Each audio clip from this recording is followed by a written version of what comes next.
Hey YouTube, I know it's been a while. Haven't seen you in a while. Long time no see. Um, been busy, and the truth of the matter is, really didn't have anything to talk about. Haven't had anything interesting come in. I did have some knives. I did some tip repair on a couple knives. Did tip repair on a knife for one of the kids. Well, not a kid. One of the girls at work that works in the weapons room, and just did some basic stuff. Did a knife Megalodon for Robert Bodiger that he had finished, and I didn't take any pictures of it, so there won't be anything in here. Maybe I can get Robert to send me some pictures of it. I'll throw him in. I'll get him to text me some pictures. But so really nothing special. I've got, I got some stones soaking. I've got it's hot. It's about I think it was 97 when I first just got home here a minute ago. I do know that yes, I have lost a lot of weight. If you would look at these videos this year, when I shave this off and go to the goatee, you're going to really see it. I've lost a lot of weight. It has a lot to do with the meds that I'm taking. I forget to eat. I do. My lunchbox is still full because I forgot to eat. This video is going to be interesting because it's not really about sharpening or stuff. This is going to be basically, I did something and I knew it was kind of going to happen, and there's going to be some video. I went up to Fair and Forge Knife Works last Friday, and I decided, I told Chris and Elliot Friday before last that I wanted to do something. What? I want to make a knife. And so, well, there's some S7 over here, and there's this, and there's that. I said, I don't want to make a flip. I don't want to make a folding knife because I'm not ready for that yet. My first knife should be a fixed blade. And I had some ideas, and the contact wheels that they had wouldn't allow me to do what I originally had thought. And what I came up with was this. So this is, this has still got some work. I just kind of ran out of time. I was starting to surface grind to get the thing, and there's a high spot here that still needs to come off, and I'm going to draw a line on it and get that nice and flat. And we got a sub hilt. The handle's going to come down. Nice big belly. It's going to be a pain to grind. Big sharpening choil that's going to come up on, so the handle's going to end right about there. But it's going to be my first knife. So that's what I've been doing. So if you haven't seen anything, oh, it's the day after Election Day. So for time frame, it's November 9th, and it is 100 degrees in San Diego. Something's wrong with this fucking weather. Something's wrong. So basically, this is about all you're gonna get. Measured out to get it a little bit of aesthetics, I measured out the center. So if you were to measure from here to there, that's the center. Measure from here to there, that's the center. From here to there, it's about equal distance. And when the handle gets made, I can't see the line that I scribed anymore. But from here to here, from there to there, and from there to the end is going to be equal distance. I measured it out. I'm trying to do it right. A lot of help from Elliot. Never done this before. Never done it before. But Robert Bodiger, Bodiger Custom Knives was there. Elliot was there. Chris was there for a little bit. I mean, Friday night Chris took off and went to his poker game, but got some guidance on handle thickness. I was basing it off of what it felt like in my hand without the scales on, and how much belly I had on it with a lot more, and I took it down then on Sunday and thinned this out. It's still, the edge grind is gonna be a bitch. I've never ground an edge. See how that works. It's thick. It's gonna take a lot of grinding. But I did give myself sharpening choil, which can actually act as a finger choil. So still have to do, I still have to surface grind some of the mill work off and some of this stuff. Debating whether I might do some rock pattern on the scales. I have to do a swedge and sharpen it, and then make the handles. Some handle measures. Elliot has some exotic stuff in a tub that Chris said just use it, get rid of it, that way Elliot can't get in his head to do something crazy. So my friend Chris, not Chris Williamson, but my friend Chris was with me that day that I was up there, so he took some video for me. I'm gonna throw that in the end of this. So let's see, what's in my pocket today? Let's see. It's my Sebenza. So I was talking to one of my subscribers, and we were talking about that little tick, tick, tick, tick. That's a little bit of, what it is there's a little bit of play before the bushing, and then there's the little spot where it had like a little catch is pretty much gone. It's worn out. So what I think, and I kind of agree with him, is that there is a little bit of variance in the bushings, and he's saying on some of the newer ones. So come to find out, and talking to Elliot, is that, and I verified this, Chris Reeves is no longer in charge of Chris Reeves Knives. Chris Reeves' ex-wife is in charge of Chris Reeves Knives. So, yeah. So they can say all they want that they're still meeting the same, the standard hasn't changed, but I got news for you. This knife was misground when it came from the factory. Never saw that before. This knife has some play, like a little bit of slack in the bushings. It had a little catch right in this area where it wasn't, it's still a little bit right there, where it was smooth to here, and then there was a catch. It's not as bad as it was, not as pronounced, because I've worked on it, and I'm sure it will break the rest of the way in. My first one wasn't like that. Out of the box, crazy smooth. So changes are made and quality suffers. So, all right, yeah, that's basically it. I'm gonna throw that all that video of me doing the rough cutout with an angle grinder, and there's some funny stuff in there. We were kind of just playing around. I drank a little bit of whiskey. Caught my beard on fire while I was using the angle grinder. That's not in there, but I talk about it. So it's just basically like some stuff. And then there's some video of Elliot talking to Robert. You got to be careful what questions you ask Robert, or I mean Elliot. So, all right, you guys, take it easy. Throw all that in, and you guys have a good afternoon. So there's a reason I always review my videos before I finalize them and post them. I mentioned that I got some advice from Elliot and some advice from Chris. What I forgot to mention, and I mentioned Robert a couple times, I got a lot of just hands-on help from Robert Bodiger from Bodiger Customs. And I don't know why, it was in my head, and I don't know why I didn't say it out loud.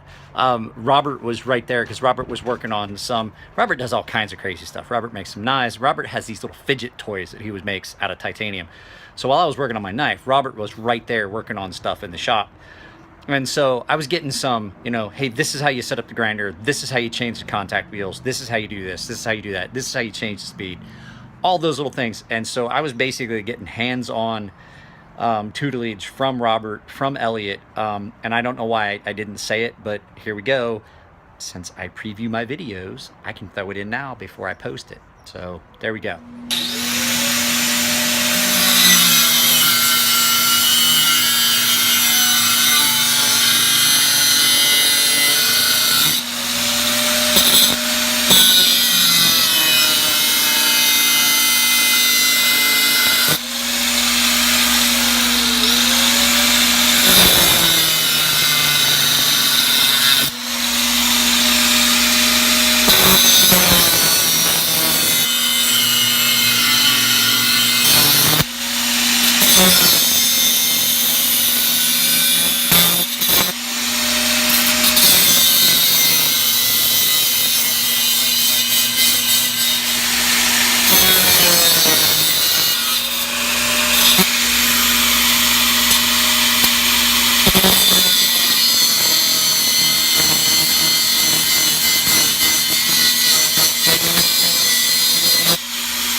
check this shit out. I'm making a knife. I'm at Elliot's shop.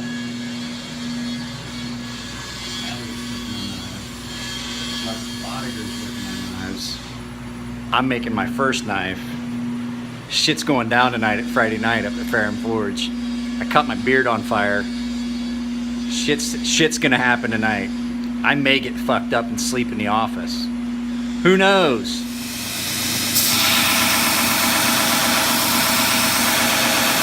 I probably could have done some more on this. You're testing, fuck off. Say what? Yeah. That's what I'm trying to get into right now is the like swivel knife work and stuff like that. As that goes, I'm trying to do some work on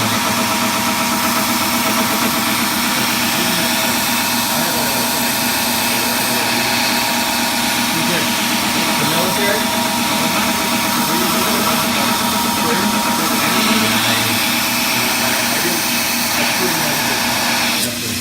Way below even the week. The elite just take it. Yeah. I didn't take much.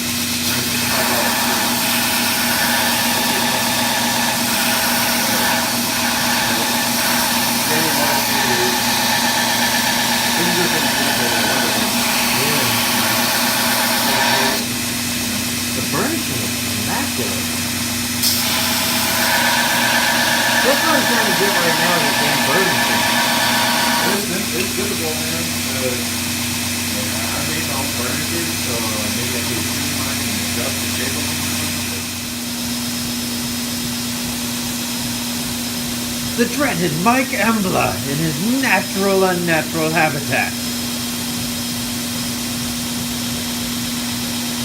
I will shave the knife. Yes, it's still a knife. Still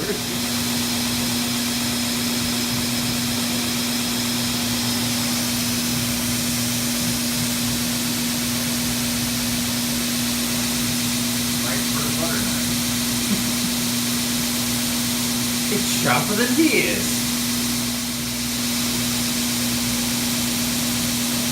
So if I'm gonna use this on my YouTube channel, I'm gonna have to fucking like.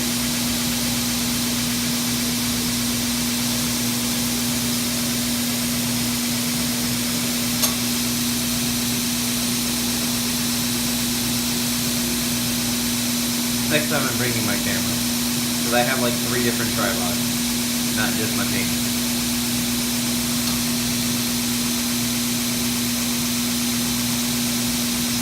Cutting into the frame.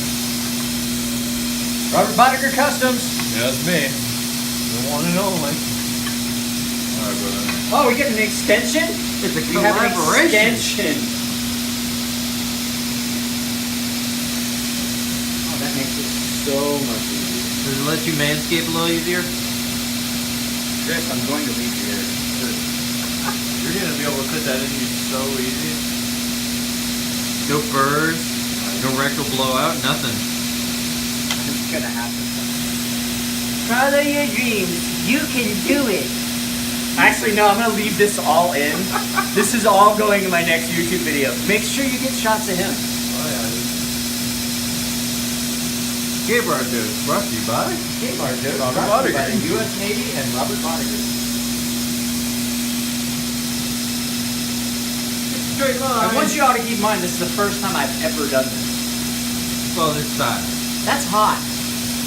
Keep I in mind. probably should have not put my thumb right there. That was very warm. Let me put my thumb in on there. like the 300 times.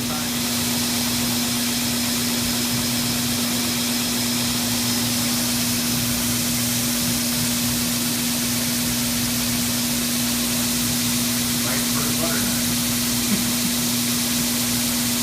It's sharper than he is.